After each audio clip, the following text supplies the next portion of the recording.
Okay, today's chapter is about perception and individual decision making because org behavior talks about individuals at the beginning, and then we talk about individual behaviors in teams and groups, and then we also will get to the point where we talk about organizational culture and structure and change management. So we begin with individuals. We have talked about attitudes. We talked about several things like personality. So we're going to discuss a very important thing called as perception, and how does perception have an impact on decision making. So moving forward to the next slide. Yeah, just give me a second. Yeah. So the learning objectives for today's class are we need to understand what influences our perception as human beings. We'll also discuss attribution theory. We're going to talk about linking perception and how perception has a bearing on our ability to make decisions. We'll also discuss rational decision making models along with bounded rationality and intuition. These are three different things. Rational model of decision making is one. Bounded rationality is the second way of looking at decision making.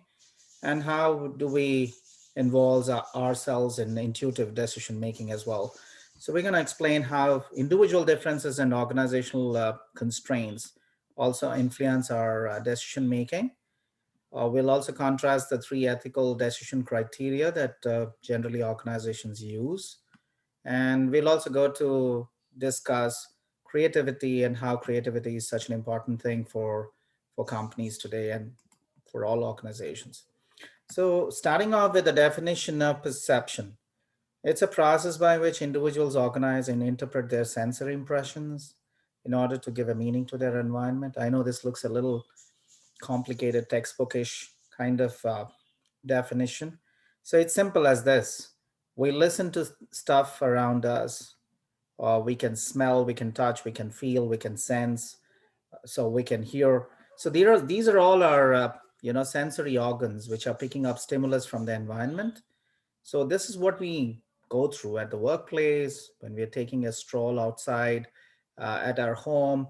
We're listening, we're watching stuff, we sense, feel, we hear.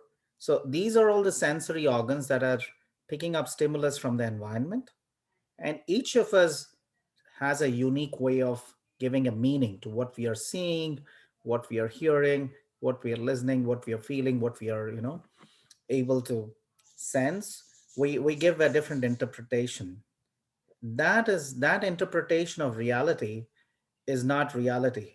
It's your interpretation. It's my interpretation. So each of us is unique, and therefore the way we perceive the world is different from one another. And that is something that makes everything so complicated at work, at home. Everything is so difficult because each of us has a very unique way of perceiving the world. Whatever we hear, whatever we listen or see, observe, or touch and sense and feel and smell, we have a different way of interpreting these things. How do I explain that? Suppose you're a first-time traveler to a country like India. I've seen some, tourists who come to India and they're like, "Wow, Mother India has changed us forever.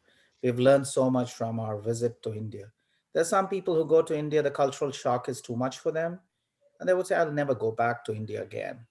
So it's the same India, but how come two different people have different views of India? It's because their perceptions have been different.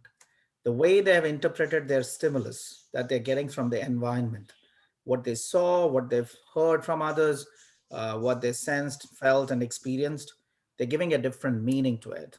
So obviously, one person had very positive interpretations to whatever stimulus that they got from the environment in India.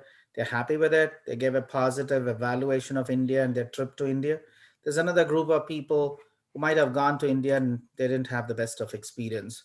So obviously that is because perceptions are very different for one person to another person. They are completely different. So this is the meaning of perception, and I think you understand. If I look at a shirt, say for example, I like this shirt, I like this color, I like the design, I like the texture of the material. It's not necessary you will like it. You can touch the texture, you can look at the color, and you don't like the color, you don't like the texture. So my choice is different from yours because my perception is different from yours. Um, me, like when I look at myself as a person, I like traveling. I like exploring the world. I would like to go work in as many countries, as many regions as possible. Not everybody is like that. Some of them want to settle down in a place. They don't want to be packing and unpacking and packing and unpacking all the time. So they want a stable environment. They want continuity of their job. They want to settle down somewhere and call it their home. So it could be a specific city, a specific country, or a region. They want to settle down there because for them, that is really important for them. So perceptions are different in our choices, in our, whatever purchase decisions, in things that we experience every day. We have a different way of perceiving. Chris, you have something that you wanted to say when you talk about perception?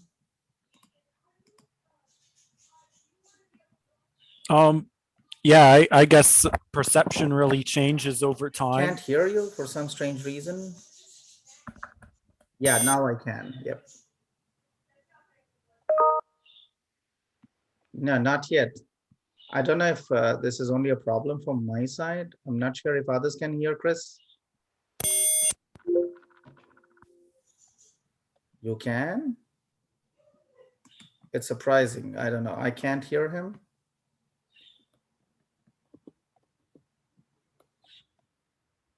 Okay, Chris, you might want to chat. I'm sorry, I can't hear. Can someone else speak? And I want to check if I can hear them. Oh, hello. Can you hear that? Yeah. Hello, Professor. Can you hear me, Professor? Okay. Yeah, I can hear you. I don't know if it's then a unique problem. Yeah. Okay, so let's continue to talk and hopefully Chris can sort it out. He's the technical expert. So yeah, factors that influence our perception. There are three different things that we can talk about. The first one is factors in the perceiver. Suppose it's you who is the perceiver. Your own attributes will affect your perception. It's about you. You're the perceiver basically, and your attitudes, your motives, your interests, your experience, your expectations will affect your perception. Without using my brain? Yes. How? Josh, you need to, I mean, you're speaking amongst yourself. Hopefully you can mute yourself as you listen to my class. Great. You would not talk to me. I can multitask. Can you mute, please? Because you're still talking, I can hear you. I know you can multitask, but yeah, thank you. So obviously I'm talking about perception. So, if you're the perceiver, you yourself as the perceiver, your attitudes, your motives, your interests, your experiences, your expectations, which will affect your perception. My perception, I'm not a multitasker, by the way.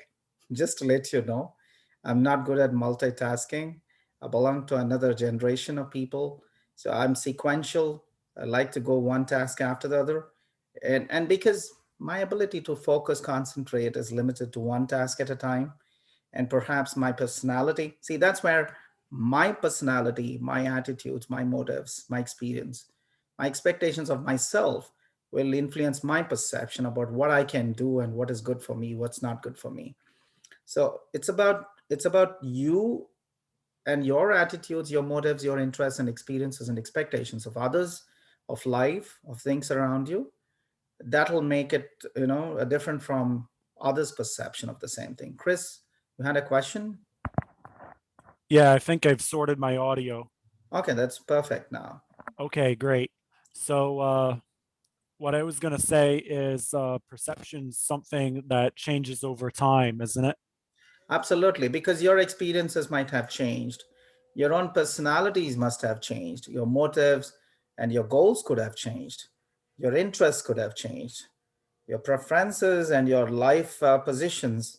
You as we were young, much younger, I think my perceptions about the world were different. Maybe I was more curious, I asked more questions. As I grew older, perhaps my experiences have altered my perception. Maybe I'm rigid. I don't like change as much as I used to, perhaps. My ability to take risk has perhaps diminished. So things change. I mean, our perceptions about the world, about ourselves, about other people, about our own work, everything changes. Of course, it changes. And why is it important that we have to understand the concept of perception is because of that, because perceptions keep changing, right? Anything else, Chris? No, not at the moment. Okay. So there's another thing that affects our perception is the factors in the target itself.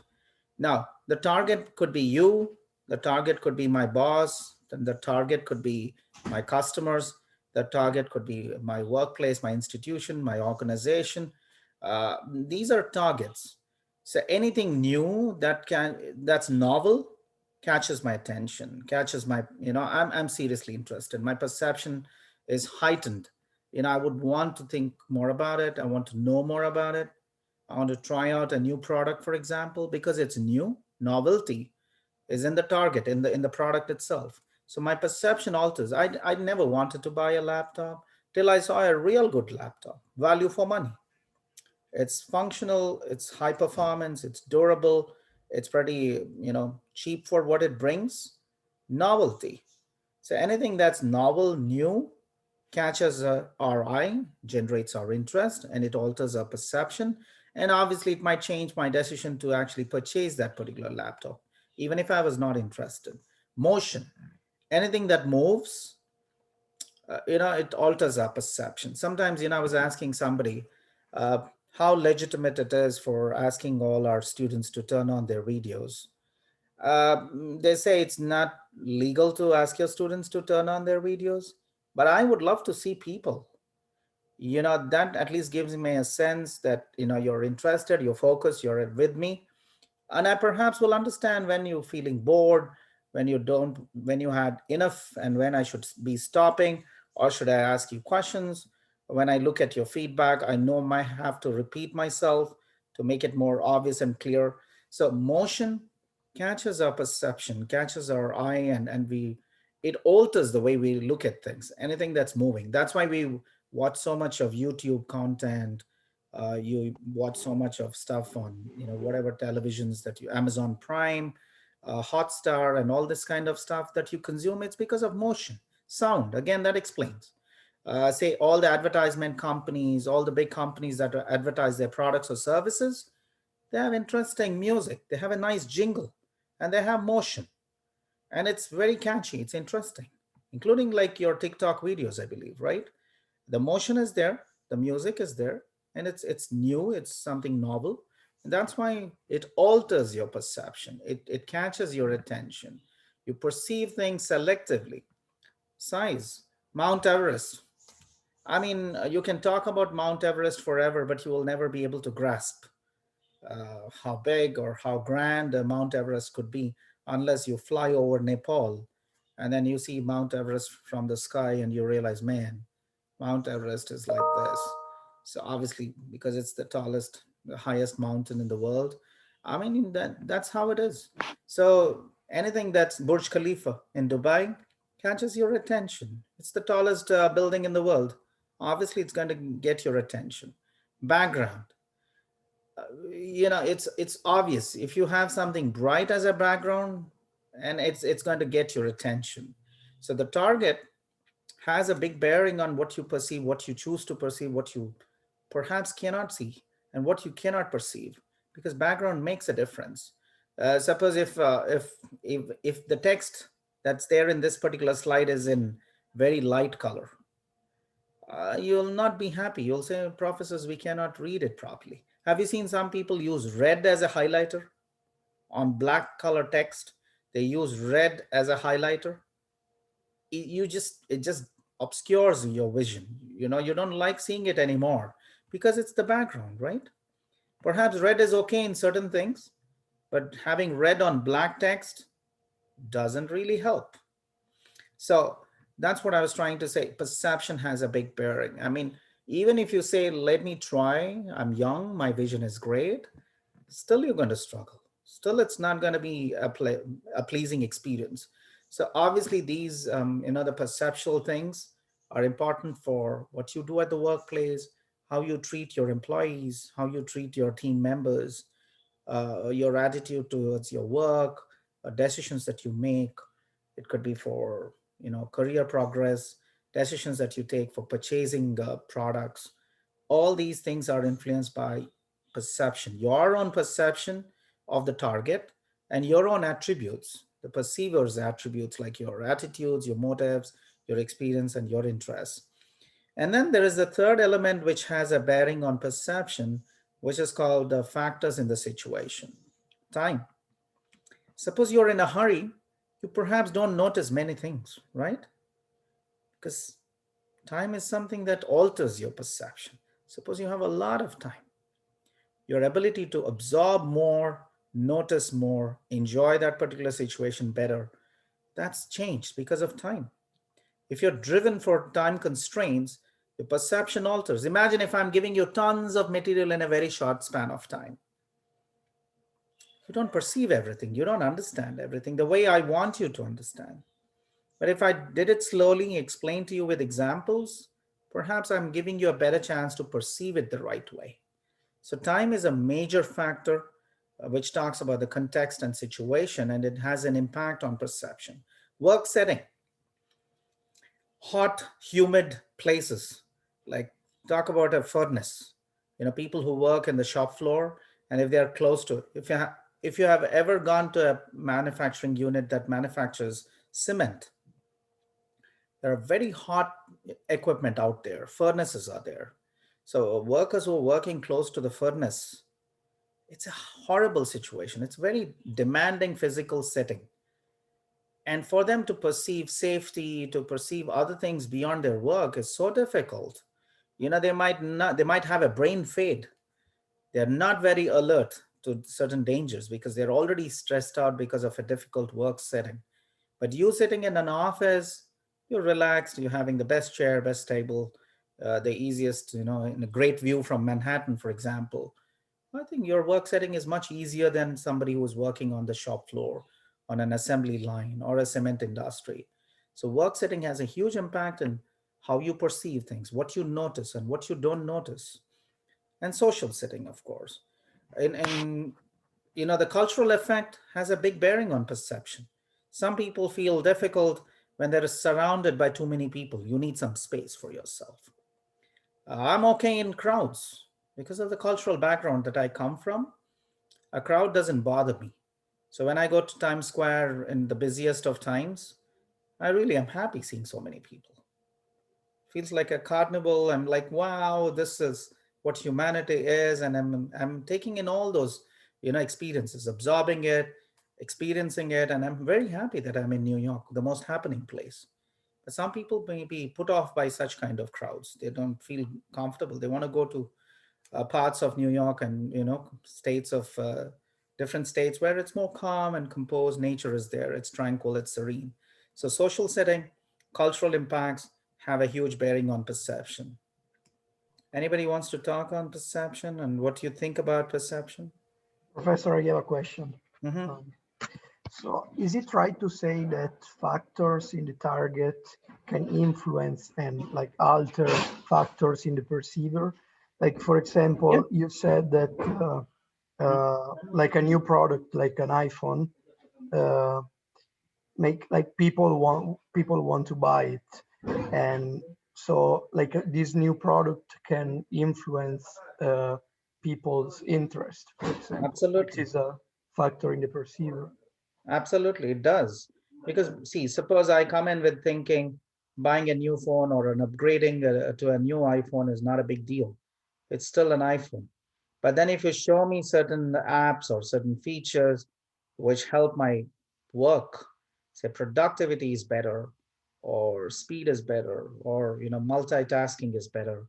If you can convince me as a sales guy, you're showing me the product, which is the target, and the sales guy is very convincing. You could be a target. Who is being changed is the perceiver. My attitude towards the new iPhone has changed. My attitude towards my purchase decision has changed. And my willingness to listen, consider, and then purchase the new iPhone probably will get stronger. So my interests, my motives, my attitudes, my experience is getting better because of you. Not because of the iPhone, because of you as a salesperson. You changed my experience. I'm happy. I'm willing to listen. And when you explain the benefits of it, so you say you give back your old iPhone. This happened to me.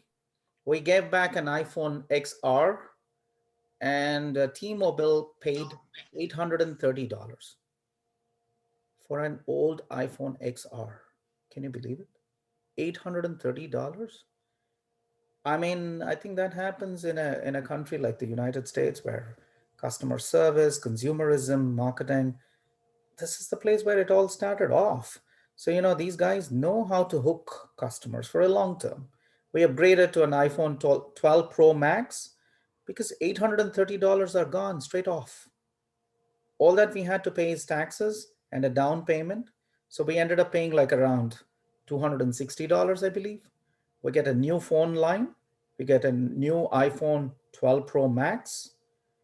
And we got rid of the old iPhone XR. I tried to sell you an iPhone right away from T-Mobile.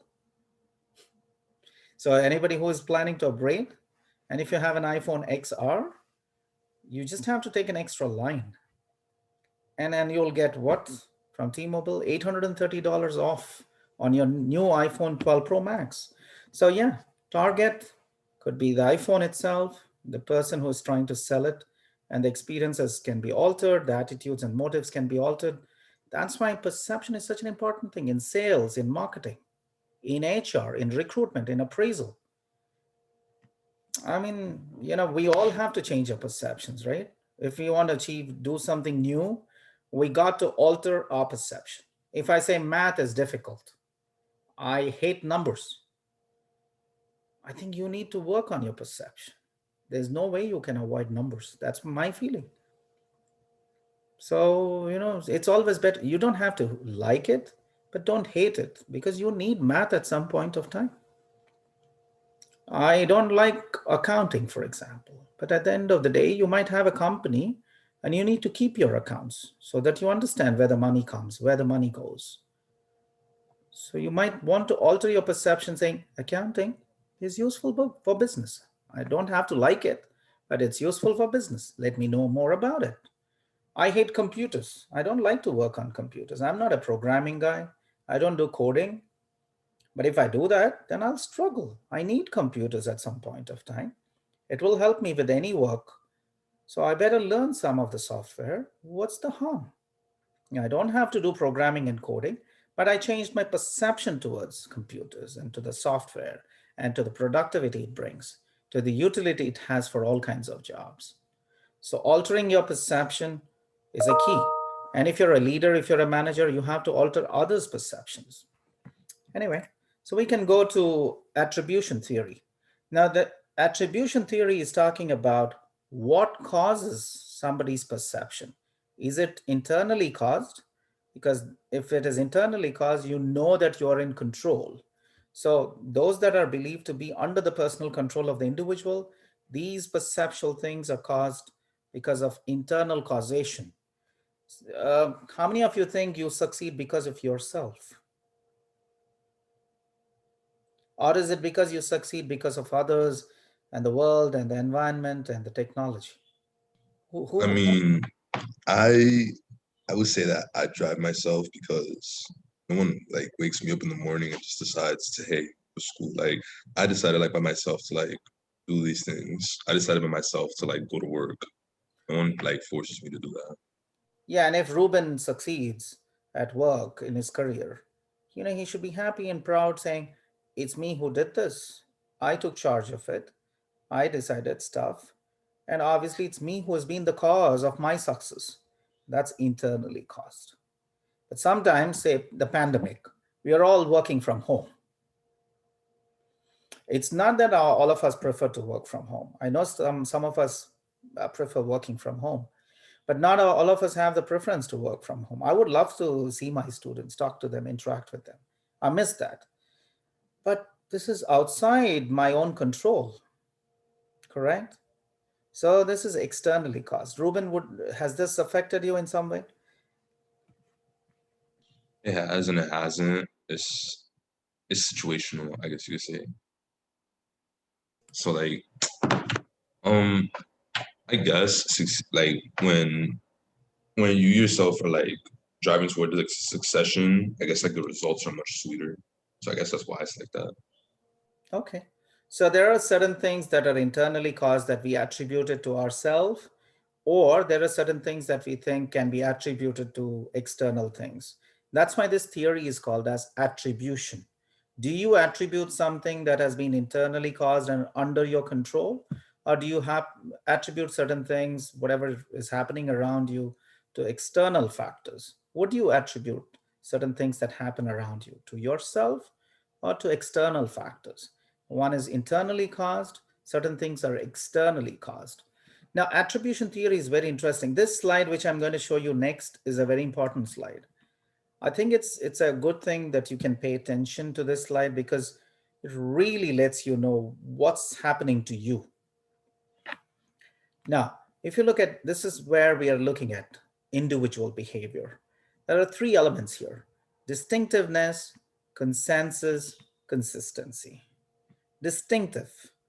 Whenever your behavior is there, is it a very distinctive behavior? Is it high on distinctiveness or is it low on distinctiveness? I'll give you an example. Suppose Daniel is very polite and nice to everyone.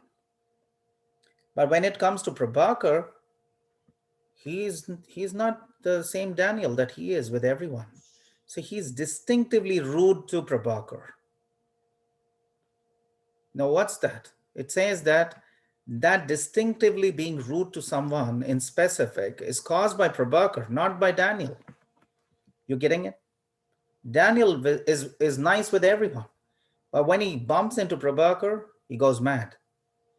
It's not a problem with Daniel, it's a problem with Prabhakar. Do you get it? It's externally caused. It's a highly distinct. Daniel is nice all the time, but once in a blue moon when he meets Prabhakar, he shows this distinctive behavior. The flip side of him, you got me? And that clearly indicates it's being externally caused. And who is that external cause here? It's Prabhakar. You got it? So whenever somebody tells me, Daniel is such a nice person, he's very polite, he respects everyone, I'm like, wow, but he's not like that to me. There must be a problem with me, right? So Prabhakar has to realize that he has to change. It's not about Daniel changing. Daniel doesn't have to. It's me who has been bad to him, rude to him. I've dished out plenty of terrible stuff to him. How am I going to expect that he's going to be nice to me? It's distinctive. Otherwise, he's different. His behavior is different. It's purely based on the situation that Daniel is reacting the way he is. Okay? The next one is called consensus. Let's assume all of you feel Prabhakar is a bad teacher. Is it because of you guys or is it because of Prabhakar? Clear, in this case, it's because Prabhakar is a bad teacher. How can there be 48 students who all have the same opinion that Prabhakar is a terrible teacher? That means that particular behavior that's coming from my students is because of me. I am a bad teacher. And that's why all my students are saying that I am a bad teacher. Consensus. There's a consensus in 48 people. All the 48 people in my class, students in my class, are saying the same thing. It's consistent. It's there. Its consensus is there. Everybody is of the same opinion. So would you agree that it's external causation? Who is the reason for this? It's the professor. It's Prabhakar who is the reason for this bad performance. Everybody believes that. Then there is consistency. Let's assume Chris is always on time for class. Okay, it's because it's not he's not always on time for class because of Prabhakar. It's because of Chris. It's internal causation. He'll be on time for every class, whether it's Prabhakar's class or someone else's class, a class which he likes, a class which he doesn't like, enjoy so much. He will always be on time. It's because it's Chris. It's internal. Got it? So I try to explain how individual behaviors can be interpreted using distinctiveness based on situation or consensus where everybody behaves in a particular way, or consistency that somebody is regularly exhibiting a particular behavior. Okay. Now, if you're late to my class on a specific day, I understand. But if you're consistently late, there's a problem with you. Would you, can I safely say that? You're late for one class. I can understand. Sometimes I might be late for a class. So you can spare me, you can say, this time professor was, busy. He got caught up with something. But if I'm consistently late for a class, then you have to say, there's a problem with the professor here. He's consistently late. It's a problem with this individual. It's not external, traffic or being busy or something. No, there's a problem with this guy. So consistency will be able to help us interpret what's happening with an individual's behavior. Okay, that's what we call as attribution theory. There's other things to attribution theory. Fundamental attribution. When you sometimes overlook what is happening in the external environment, when you underestimate the influence of external factors, that's what is called a fundamental attribution error. Now, I'll give you an example which fits in perfectly to what we are going through in the pandemic situation. How many of you think professors understand your situation? You're far away, you're on remote locations. Sometimes internet connectivity is not that great. Some of you are in different time zones. And you cannot ask as many questions because you're just looking at your laptop. You might have distractions. So how many of you think the professors understand these challenges, can adapt and accommodate these challenges properly, and give you some kind of flexibility? Do you have professors who give that? No. No? No. Yeah, okay, if the answer is no, that means we are all making this fundamental attribution error. We are underestimating how much of pressure the pandemic has created for students. Some of students are struggling with, they've lost a job, they cannot find some work quickly. They might have issues with internet, they might have issues with an old laptop, they might have a lot of issues. So it's for the faculty to understand that we have to consider these external factors, be nice and be accommodating and be flexible, be available for students, support them in every possible way. See, somebody who took my class or org behavior class, I'll tell them, guys, I'll tell professors, you have to be nicer to your students because there are very difficult situations.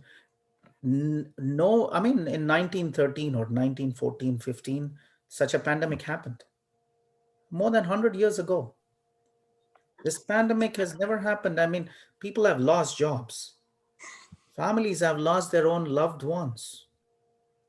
It's creating enormous pressure on all kinds of people. Everybody is under stress. So we have to consider these external factors. Otherwise, we are making an attribution error. It's a fundamental attribution error if you ignore external factors and their influence. Okay, so I explained this. All faculty have to understand that external factors are influencing every human being, every student. So we have to be, up for the task of accommodating their requirements, be more flexible with them. They deserve, more attention, more flexibility, more accommodation. Otherwise, we are making this fundamental attribution error. Students are going to be upset. They're going to be unhappy. When your students and customers are unhappy, you're out of business very quickly. Anyway, I tried to explain this to my colleagues and to everybody in NYT, saying, you got to understand, you got to accommodate much more. Hopefully they listen. Self-serving bias. This is another attribution error. This is a mistake. Individuals attribute their own success to internal factors. Sometimes you have to give credit to your team members. It's not just only you. It's about, see, if I didn't have a great company to work with, if I didn't have great technology to work with, if I didn't have a great team to work with, if I didn't have a great boss who can support me, I might have not succeeded as much. Of course, there is my effort, my good attitude, I'm motivated, I'm skilled, I'm experienced. These are important. But there is also good leadership, good team members, good technology, good work environment. All these factors have also contributed to my success. It's not just about me. It's about the team, about the organization, about the technology, about my leader, everyone who has been supportive. This much of success would have not been possible had it been only me. That's a self-serving bias. So now you shouldn't be doing that. Then there is selective perception. This is interesting as well. If you go to selective perception, it's talking about we begin to listen only to stuff we want to listen to. So any characteristic that makes a person object stand out will increase the probability that it will be perceived. Suppose I praise Filippo. I say, Filippo, you've been doing great. You're amazing. Your performance is awesome. Your attitude is so positive. He will listen because it makes him stand out. But if I tell Filippo, you need to improve here, your performance requires a lot of effort, you could do better here, you could do better there, he blocks me. He stops listening. He says, Professor, come on, you can't blame me. How do you think like that? What makes you think like that? Huh? I was trying to be nice and I was trying to be objective. I'm trying to help, but he'll block me. He'll say, no, you can't tell me. I'm the best. So sometimes I'm not, Filippo, I just took you as an example. I don't mean anything, okay? So, but we're all like this. Suppose you say, Prabhakar, you've been a great teacher, you're a wonderful teacher, I'll listen. But if you tell me, Prabhakar, you need to improve, you need to change, you're boring, you need to engage students more, you need to give better examples, I'll say, oh, I'm not going to listen to this. You're not going to teach me this. So we're all like human beings are all like that. This is also a common shortcut in judging other people. We always are making these kind of selective perceptions. Anything nice, we are willing to accept. Anything that's not so good for us that we don't want to listen to, we just block it. And it changes your perception about the others. Then we have other things, halo effect. When we are judging people by a single characteristic, we all make that mistake. We look at somebody and just because they are good in something, we assume they're good in everything else because we're judging people based on a single characteristic or a single trait.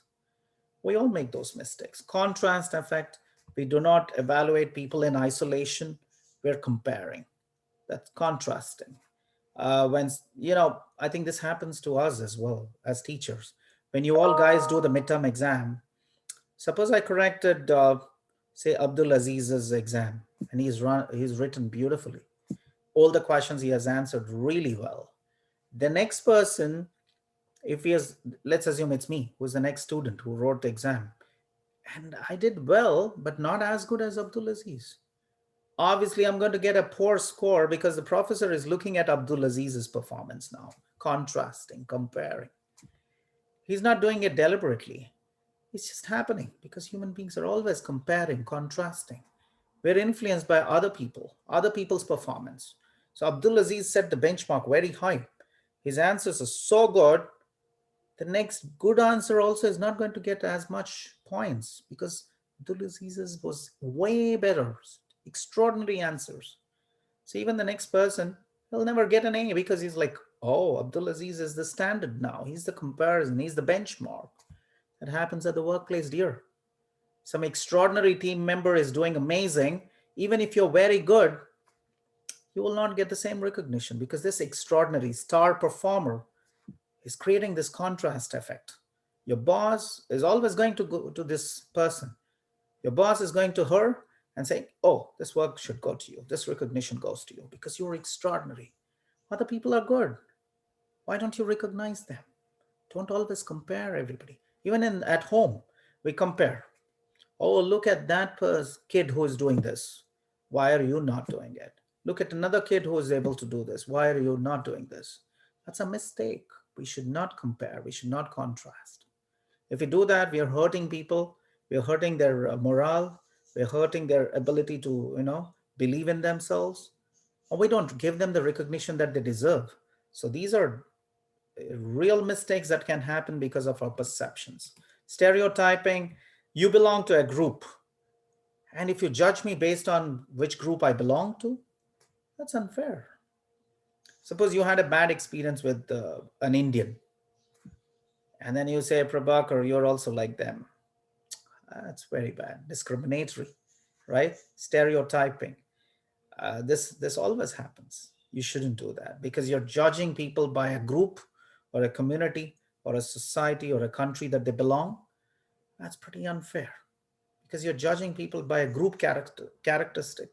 No, don't judge people. Don't evaluate people like that. Each person is different. Each person's skills are different. Each person's performance is different. Do not make general statements just based on group characteristics. Anybody went through that? Stereotyping? You don't have to answer, but if you have something to share, you can.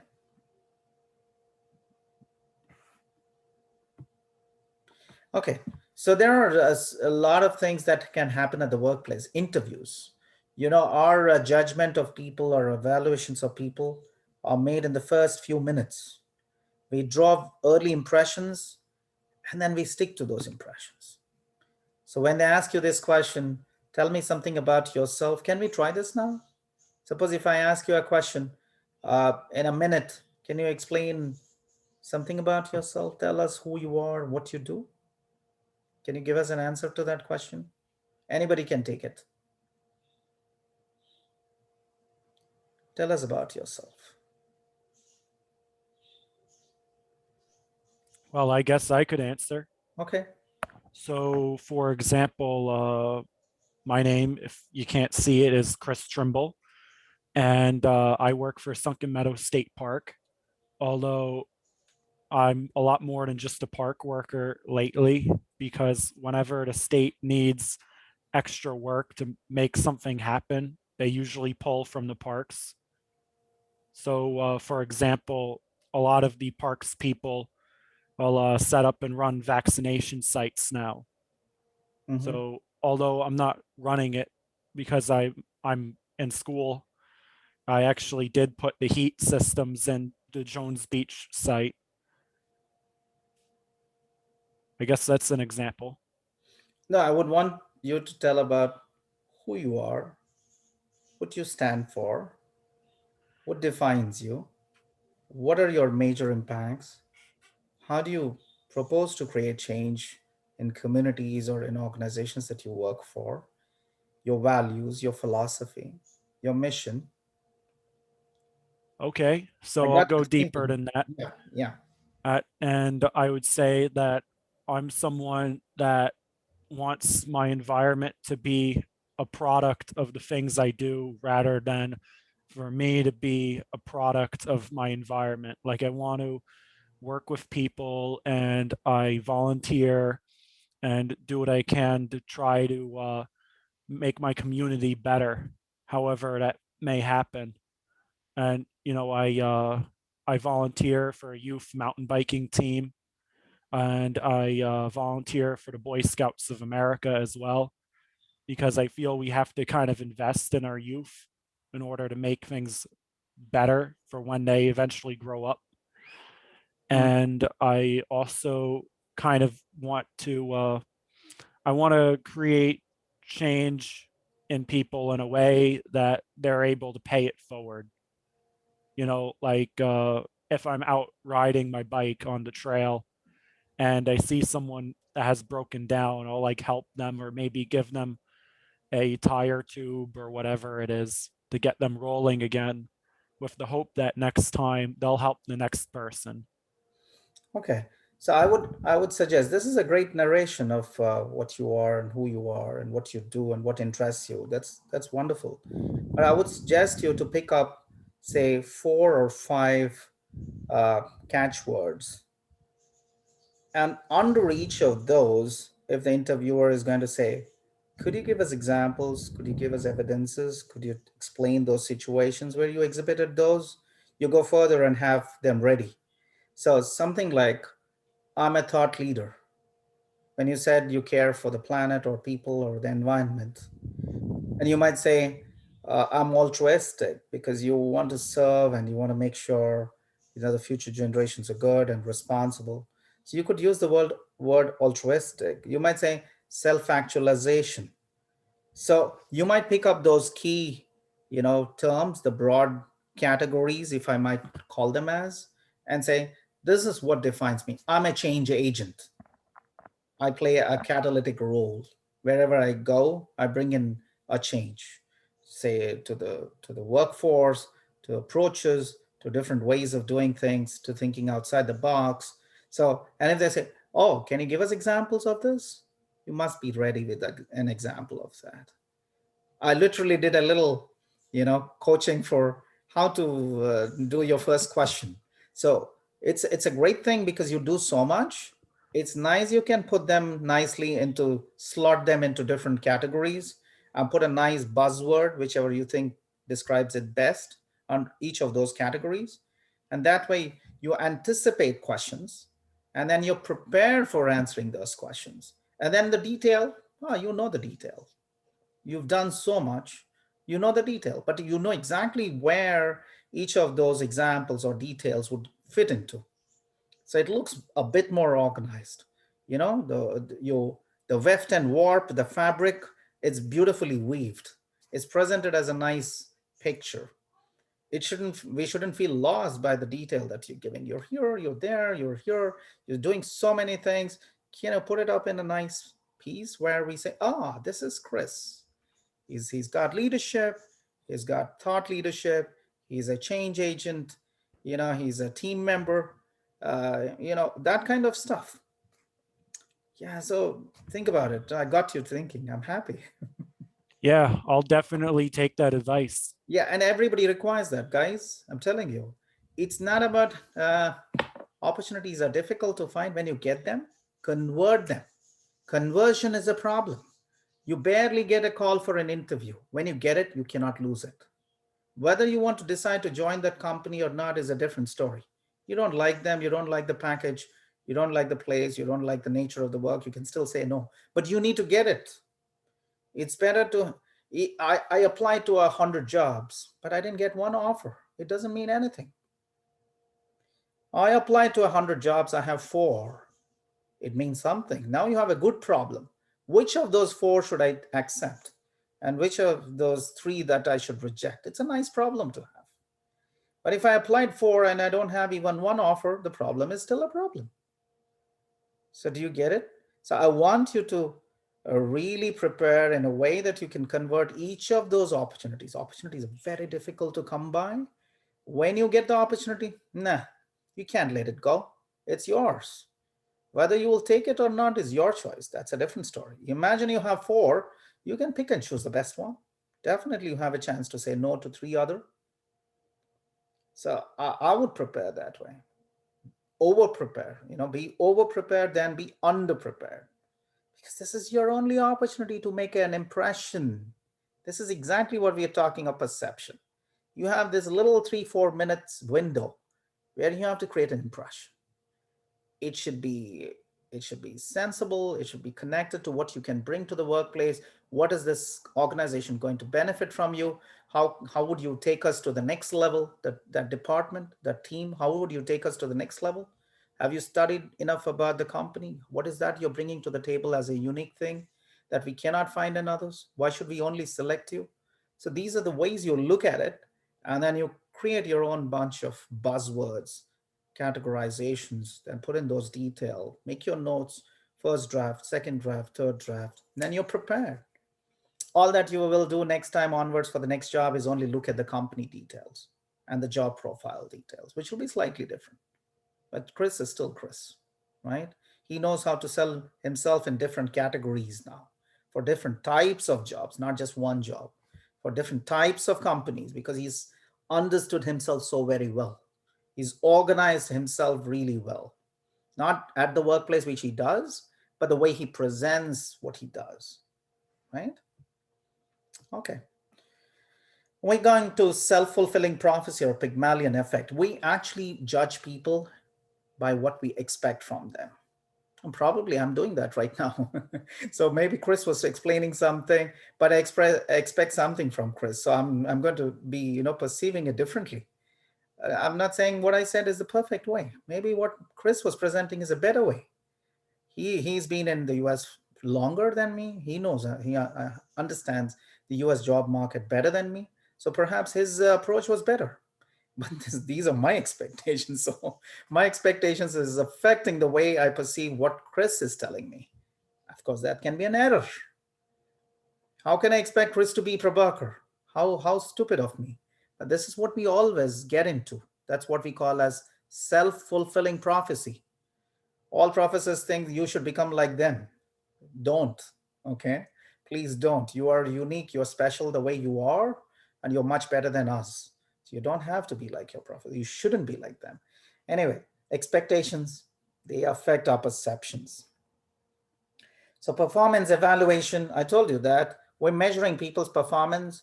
We get carried away by a lot of things. Selective perception, contrast. Oh, this employee did better than the other employee. We're always comparing. Maybe the job profile was different. The context was different. The key performance indicators are different. Their experience, their qualifications are different. Why am I always going to contrast, compare? And that always happens because we are human beings. We judge and evaluate people based on a single characteristics, halo effect. It can happen. So these are all kinds of errors that can happen in performance appraisal of suppose Chris speaks in my class. Ruben speaks in my class. Other people, Kervins and other people, David, sometimes they speak in my class. If you speak in my class, perhaps it's already affecting my perception about you. So when I'm going to grade you, I'll think, oh, these are students who are active, who talk. Guys, key for getting a good grade is participating in a class. When you get given a chance, talk, because you're already creating an impression on your professor. Here is a student who's listening, who is thinking, who is willing to share experiences. You're already creating an impression. When I look at your midterm, when I look at your final exam, don't tell me it's not rocket science. I'll remember when I come to Chris, I know who's Chris.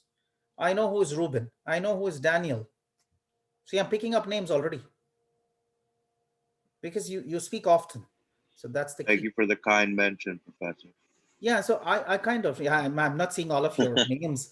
I'm not seeing all of your names on the screen. Otherwise, I can pick more names. Forgive me for that. But yeah, but you're already creating an impression. Please do talk. And you know what will happen? Suppose if I have a GA position, graduate assistant position, or if I have a research assistant position, or if some company is asking for internship, whom am I going to recall first?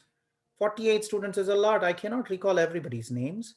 I'll recall people who have been talking, who've been interacting. I'll ask Daniel, are you interested? I'll ask, Dawood, are you interested? Abdul Aziz, are you interested? I'll ask Chris, are you interested? Kervins, are you interested? David, are you interested? I'm going to go that way, For me, everybody's same, but recall, recollection, positive evaluations, purely based on, expectations and the way you're talking and how you're, participating in class. So please, performance evaluation is done by perceptions of people, whether it's at the workplace, whether it's at the university. Definitely, yes. Decisions, we spoke about it. Again, this is an interesting slide for the fact that, look at the last bullet. You go straight to the last bullet here. One person's problem is another's satisfactory state of affairs. See, I have a current state of affairs. I want a desired state of affairs. This is where I am. I want to get there. But I see a problem. But where I see a problem, somebody else may say, I don't see a problem there. I'm happy with this. It is okay. So this is basically perception. And this happens always at the workplace. When we have a meeting, I see a problem, nobody sees a problem. I'm like, really? Guys, there is a problem here. Nobody else seems to see the problem.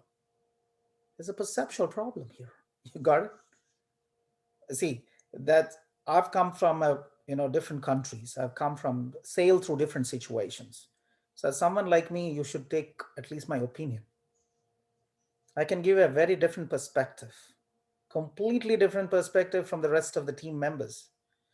Sadly, it doesn't happen that way. Where I know there is a problem, nobody's even looking at that. They talk all other things other than the actual problem. So decision making is going to go wrong if you're not able to see things the way they should be, seen, And if you're not seeing opportunities where you should find an opportunity, if you cannot spot the real problems from the fake ones, your decisions are all going to be useless. So again, decision making, it happens this way. Define the problem, identify the criteria to take at a particular decision, allocate weights for each of those criteria, develop the alternatives, what possible solutions you have, different alternative solutions, evaluate each solution to the problem, and whatever you think is the best solution, you have to pick and choose to implement that solution. Now, the same thing I can ask you to do. What are the different careers ahead of you? Do you have alternatives? How do you choose and say which is the best career for you? Based on your skills, credentials, your personality, your preferences, your motives, all other stuff. Which are the criteria? And how do you say which is the most important criteria for choosing the best possible career for you? What are the different ways to achieve that career? Do you need a master's? Do you need a certification? Do you need some professional studies that you should do? Do you need some X number of internships? Do you need X number of years of work experience? Do you need XYZ skills? So evaluate how are you going to get there? Then select the best approach or strategy. Yeah, I'll finish my bachelor's, I'll do my master's or CPA or CFA, I'll get some professional certification, make sure I'll have a technology certification using say some form of data analytics or something like that. I'm sure I'll make it, I'll get what I want. I'll get my career. I'll get the dream job that I'm looking for. Guys, decision making is important. You are the product of your decisions. Don't blame or don't credit anybody. Don't credit your professor if you get a good job. Don't blame your professor or the university if you don't get a good job. You are the product of your decisions. You decide to be lazy, your decision. You decide to postpone, your decision. You decide not to study further or work for a credential, your decision. You decide not to apply for jobs beyond the United States, your decision. I'm telling you all the decisions that I wouldn't make. I would study. I keep telling my students who finished MBA, I tell them, guys, do a PhD. Think about it. Because PhD, they pay you for doing a PhD. You can teach as you do PhD. You can make money. You can count it as experience and research. It's valued in every country. It opens plenty of employment resources for you. So why not think about a PhD? Not everybody thinks about a PhD, especially if you're an international student, you want to continue to live in the United States, PhD is a great place. Some of it is paid by the school, some of it gets paid because you work as a teaching assistant for a professor.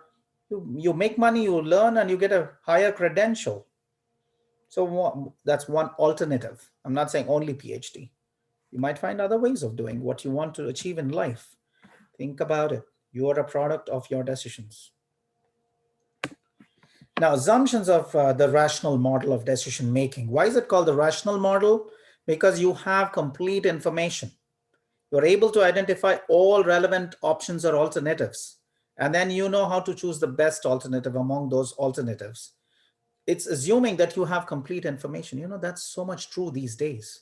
The rational model is becoming that much more possible because of the internet.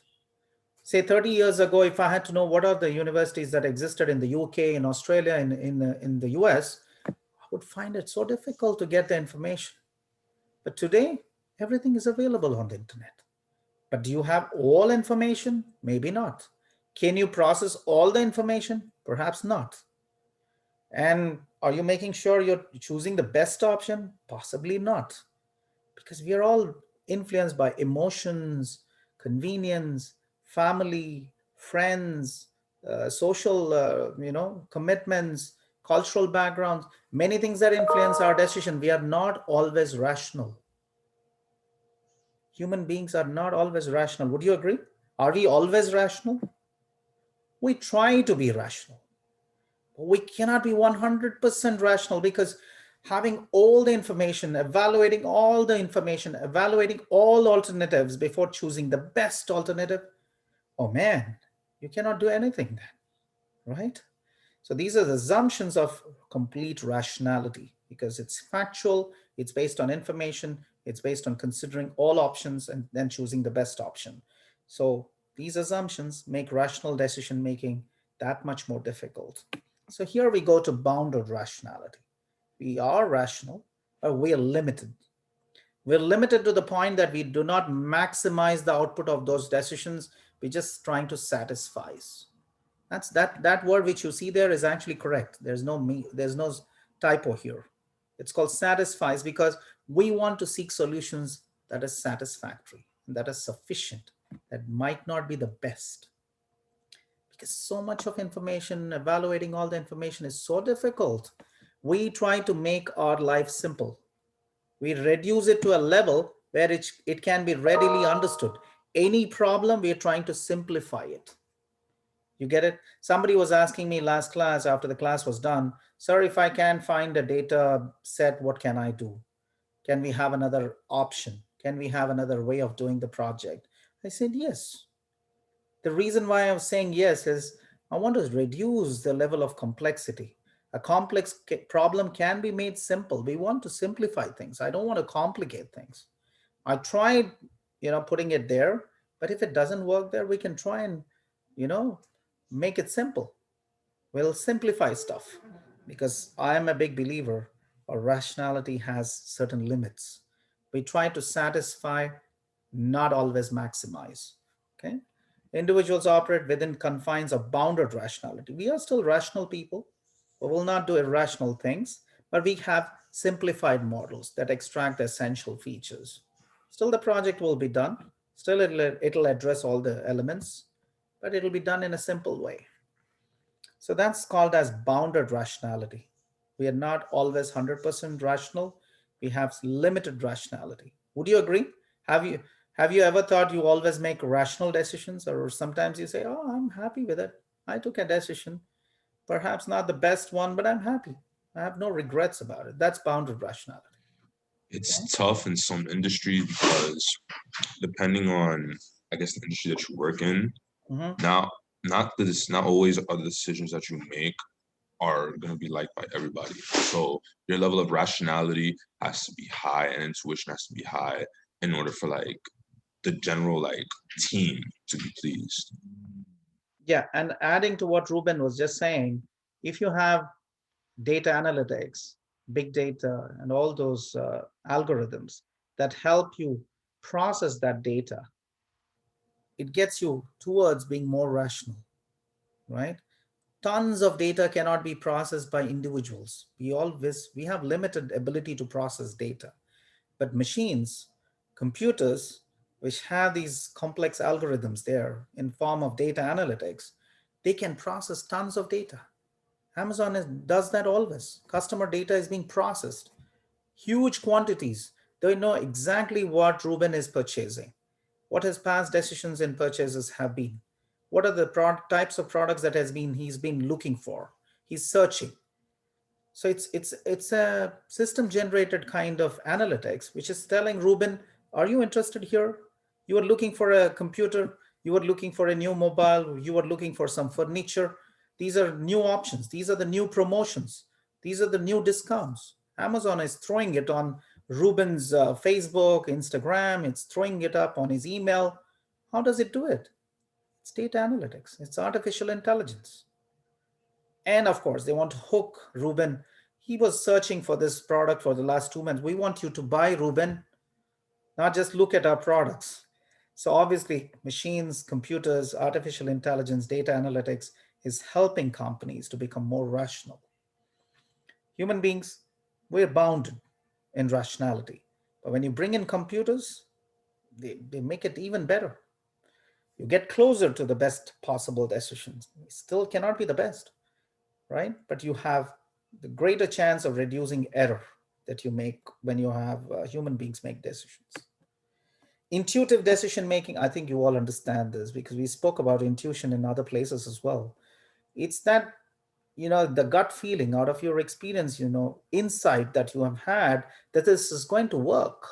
So this is basically, it relies on a holistic association or links between disparate pieces of information is fast.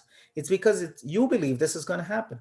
It comes from your insight, from your gut feeling, and from your experience from the past. And that's why experienced people, they're very valuable for any organization.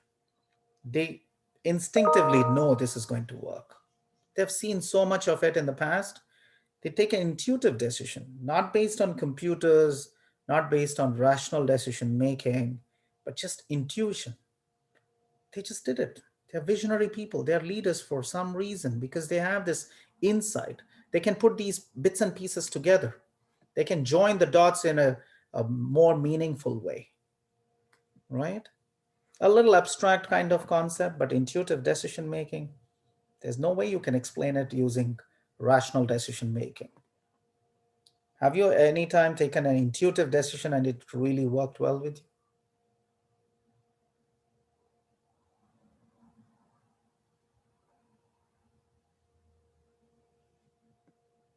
Difficult question, huh? Intuitive decision. Okay, think about it.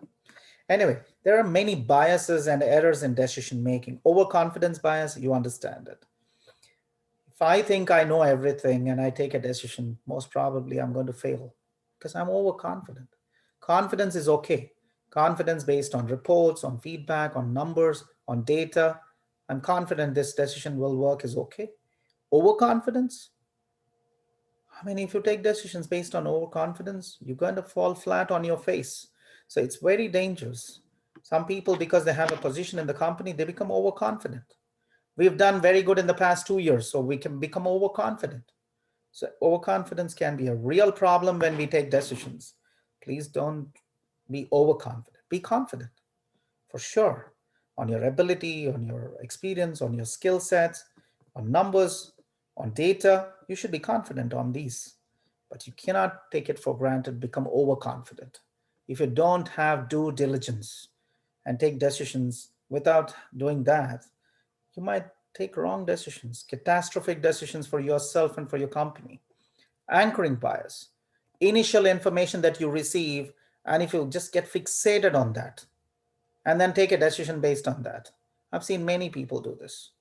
You give them a piece of information, that's it. They get stuck on that initial piece of information. All decisions are based on that.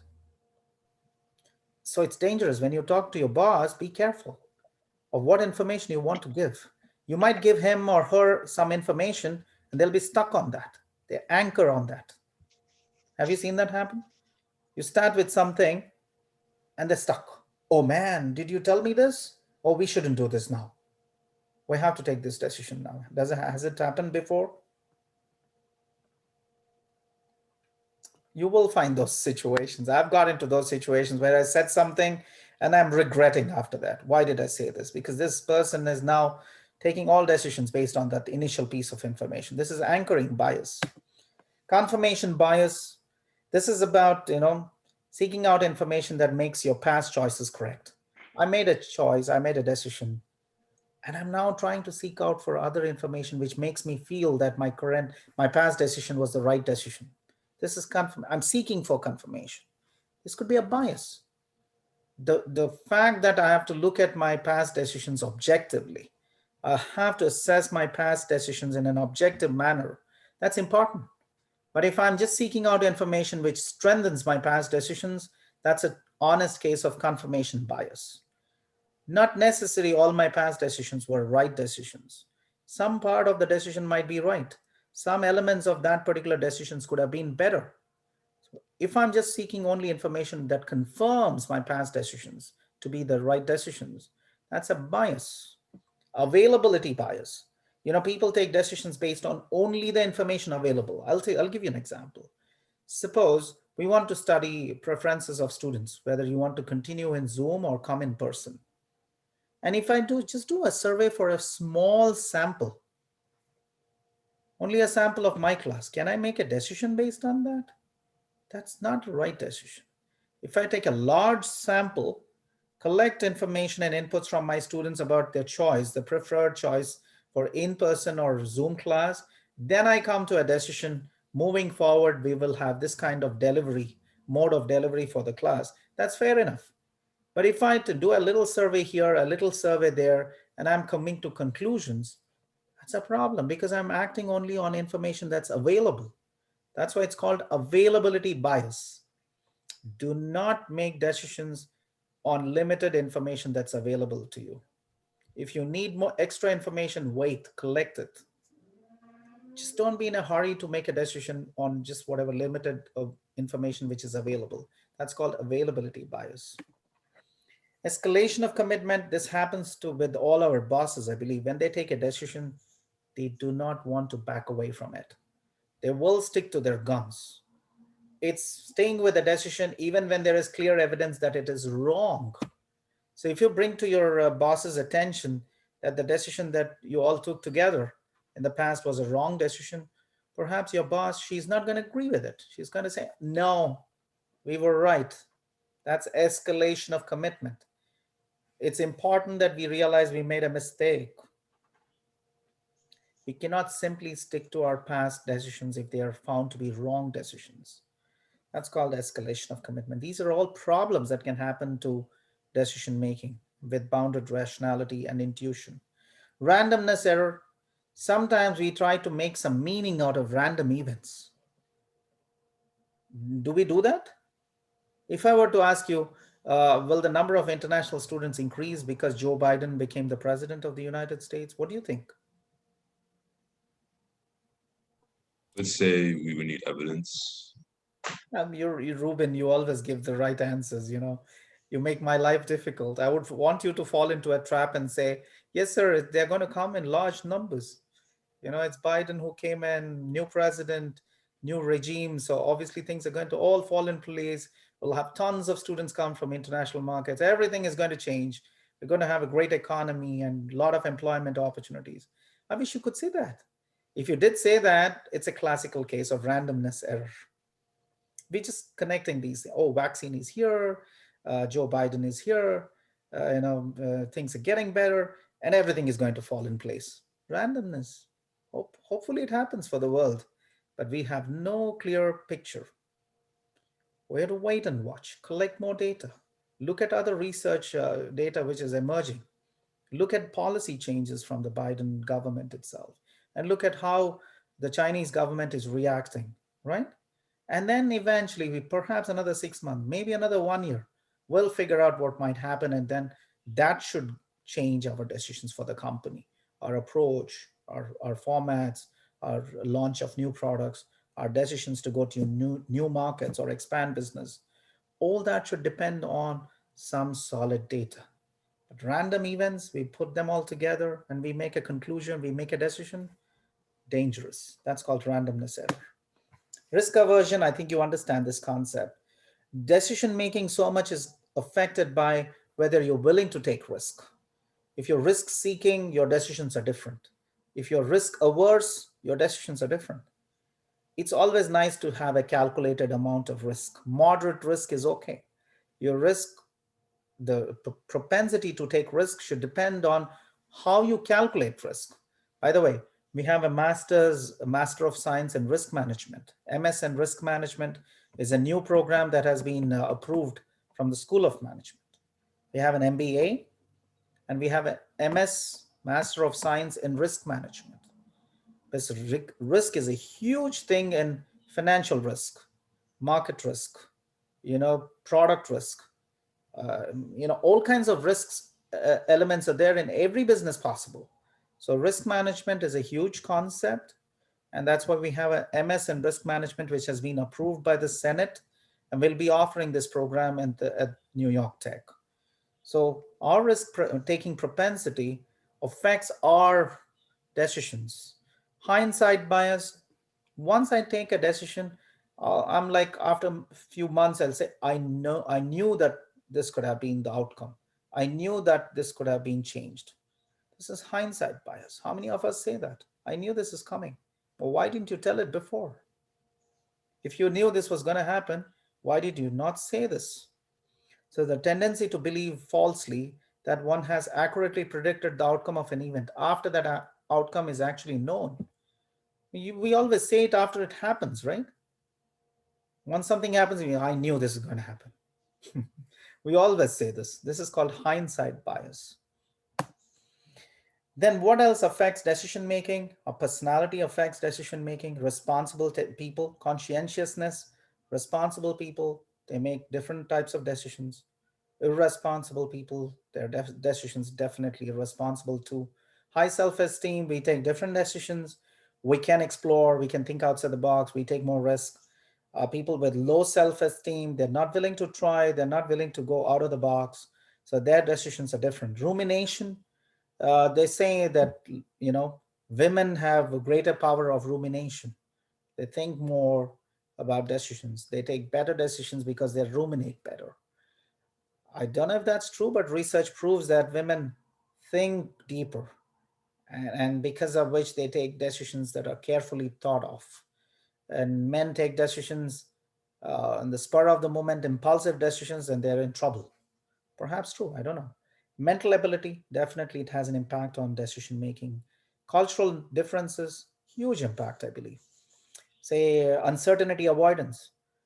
Germans, as I was saying, they want order, they want structure, they want to avoid uncertainty. So it's a cultural thing. And obviously, their decisions will be very, very clear. They want information, they want data, they want to consider all options before they take a decision. It's a cultural thing. Some countries are okay taking that extra risk. They're okay with uncertainty. They're okay even if everything is not orderly and structured. So obviously they'll take decisions which have higher levels of risk. So cultural differences have an impact on the kind of decisions we take. Nudging. We can push a little bit, like how it happens in marketing. All companies do this. They push you slowly and slowly towards buying a product. They give you 100 reasons. Each time they nudge you, push you a bit here, a bit there, and make sure you're making that decision to buy the product. Nudging happens.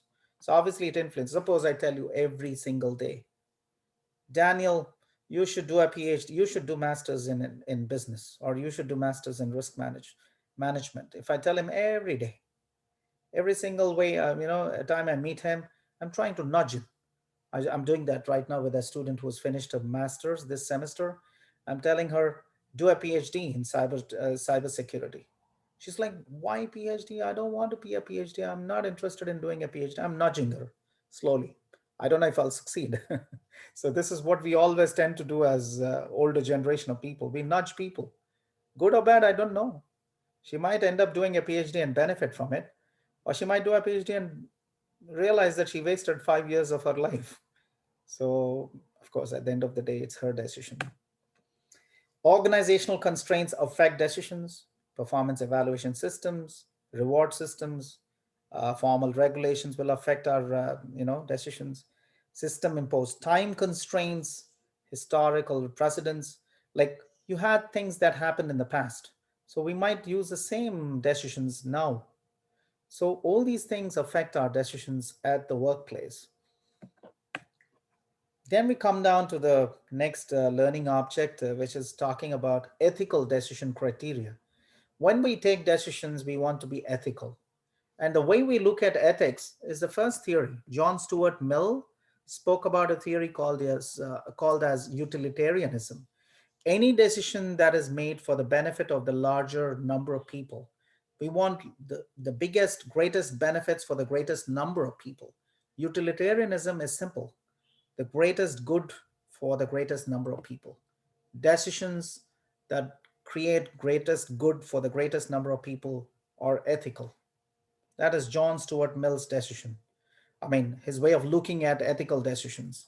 So utilitarianism is something that can tell us, okay, the majority of the people will benefit from this decision. So such a decision is ethical decision. If the majority do not benefit from a decision, that's an unethical decision. Do you get it? The majority is important here, and the majority should benefit out of such a decision. The greatest good for the greatest number of people. That's the simple way of describing John Stuart Mill's utilitarianism. Then focus on rights, decisions that protect individual rights. It could be freedom of speech, freedom of consent, And a lot of things that protect our fundamental liberties and rights. Any decision that's in protection of those rights are okay as being ethical, decisions. And then obviously we want to protect whistleblowers who bring to our attention any unethical practices. We want to protect them. So, and the last one is justice. We want something that's fair and equitable, whatever procedure we follow. Suppose I'm doing evaluation of your grades. I have to use the same procedure for everyone. I cannot have a different procedure to do grading for Chris, for Daniel, for Ruben, and for Devin, and for, no, I have to use the same procedure for everyone. The same procedure, the same criteria, which is there in the master syllabus. That's what we call as justice, because it's fair, it's impartial, it's equitable distribution of benefits or grades. In your case, it's grades, but in the organization, it's benefits, pay package, bonuses, rewards, promotion opportunities, development opportunities. The procedure has to be just the same for all. I cannot discriminate. If the procedure is same and make sure that the benefits are being distributed based on who deserves what using the same equitable procedure, such decisions are ethical. Anything that discriminates people, uses different procedures for different people, creates inequitable distribution of benefits, and such decisions are unethical, obviously. Behavioral ethics, I think you all know about ethics in terms of that how do we analyze people, the way they behave, and confronted with ethical dilemmas. Were you in any situation where you had an ethical dilemma? Whether to do something or not to do something, you caught in two minds and you're not 100% sure what is ethical, what's unethical? Yeah, I had one scenario. Uh-huh. So I took a winter class over the winter break this year. So 2 weeks, let's say it was early January, and I needed to make the decision on whether to go to class that day or to go to work on my day off and set up a vaccination site. Mm-hmm. And there was a lot of material going through the class, so I wasn't quite sure if I'd get all the notes. But end of the day, I decided to go to the site and do work there because I figured that the long-term effect of it would be greater. That's an amazing, this is clear example of behavioral ethics. It's not set in stone what Chris has to do. And it's not even defined in the code of ethics for New York Tech or for his company, what he has to do. But he chose to do what he did because it's driven by his behavior and the way he looks at an ethical situation. And he looks, probably you use something like utilitarianism. You saw the greater good for the greatest number of people, and you sacrificed your own personal benefits there. And then that actually talks about who you are and the kind of person you are. So that could be a real bullet point in one of your categories when you speak about yourself. Okay, Thanks. good. Yeah. So I'm one person. I'm multi-layered.